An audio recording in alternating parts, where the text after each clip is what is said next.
Hey, good morning, guys. Sean here, Burroughs Motivation. Just wanted to drop you guys a quick message today, and I wanted to bring up a topic real quick. But before that, if you're not a subscriber of the channel, go ahead and hit that like button, hit that subscribe button, like the videos, check out the other videos. Maybe there'll be a message there that will be able to touch you and help you and inspire you to grow. But also hit that the like button, hit the comment button, go ahead and make a comment, and definitely share this with other people that you might feel could benefit from this message. And the message I wanted to talk about today real quick is about the fire. Okay, the fire. What's the fire? The fire is what, it's something that's hot, something that happens, something that comes to your life that makes you change. And the fire is not always there to consume you.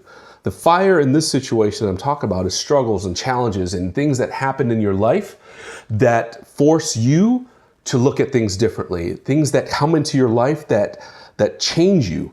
You know, the fire, the struggle is not meant to break you. The fire is not there to consume you. The fire is there to purify, refine, and release all those negative things that are within your life, you know? And we are made in the image of our Creator. You know, we're made in His image, and His image is pure. And He's the only person that, that ever provided an opportunity to have somebody walk this earth through His Son, to be perfect and have no blemishes. But He experienced a lot of challenges and stuff like that through life, like just as we do right now. And, our experiences they tarnish our shine. They tarnish our outlook. They tarnish our viewpoint and how we want to get through this life, how we want to finish our mission, if you will. And, things that, things that come into our life, they fade our viewpoint on how things should be. They tarnish our outlook on life. Things that we went through and experienced through schooling, whether it be bullying or not bullying or teachers that are just funky or whatever, those things, those viewpoints, and some of the curriculum, they tarnish who we are. And, they tarnish our viewpoint. They tarnish our ability, our reality, relationships, things that we go through.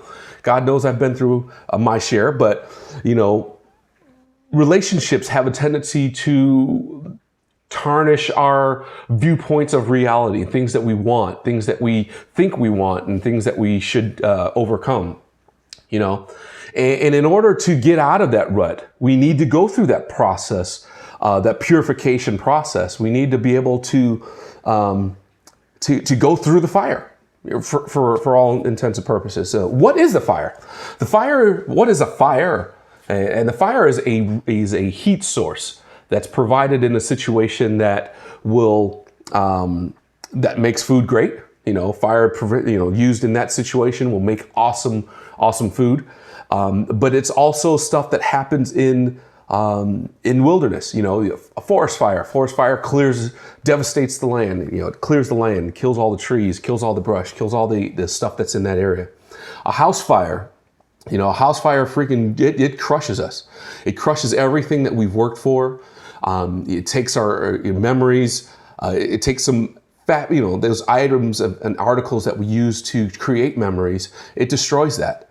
But then at the same time, fires can be a setback, can be a delay. Fires are disappointment. A fire could be a pressure that's outside, pressure that can be coming from a job, forcing you to do stuff that you don't really want to do.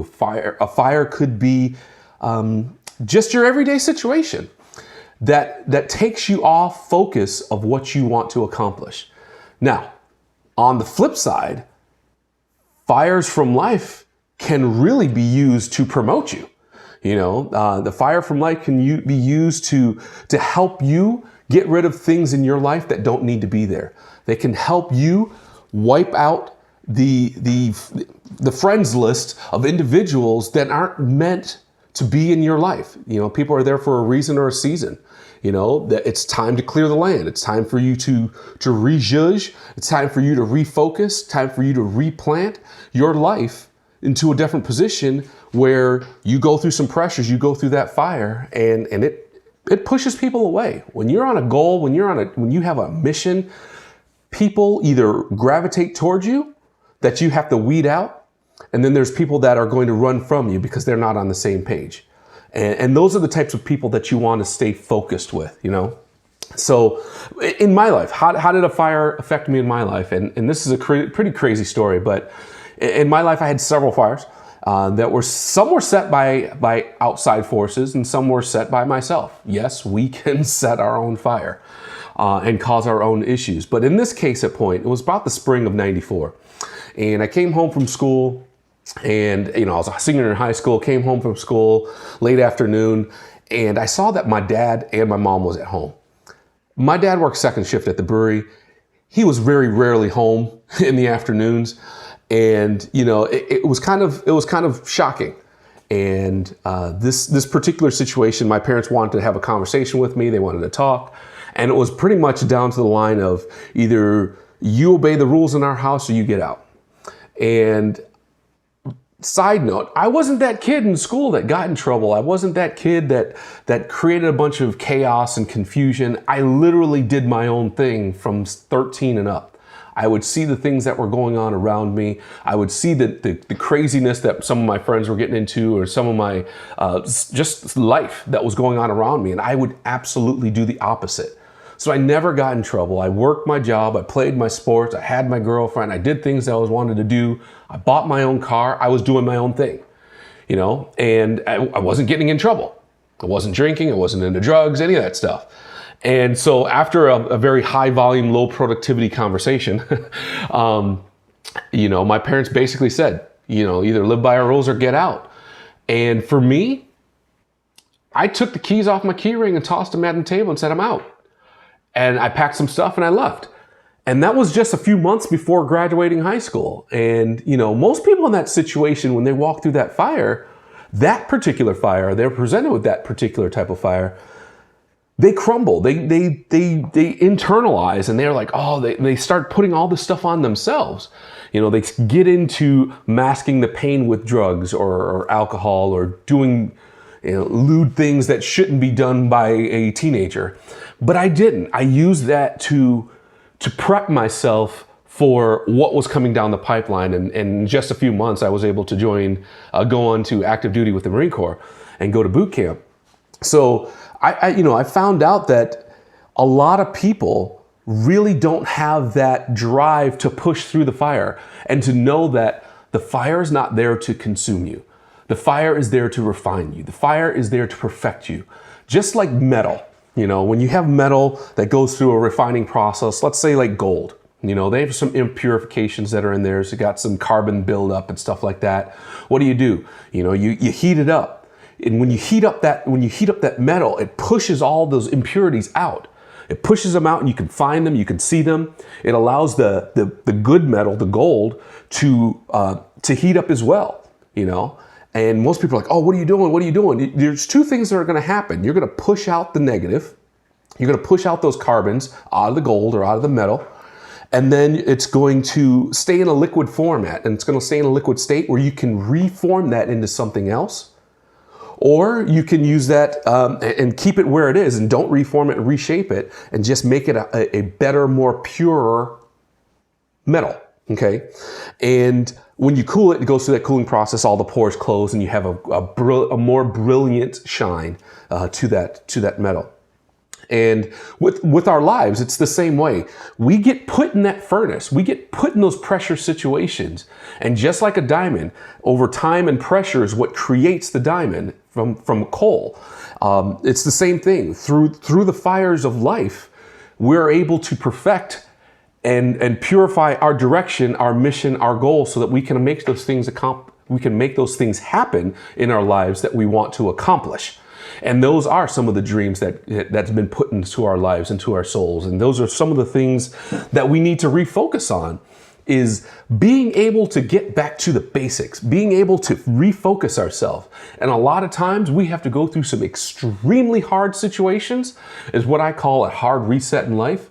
Or in this situation, it would be an extreme fire where you have a massive amount of pressure, where you have a massive amount of stuff going on, where it forces you to refocus on what you actually want out of life, and then look at the course that you need to take in order to get out of the situation that you're in. So, you know, there are many things. What are some of the first fires that you've gone through?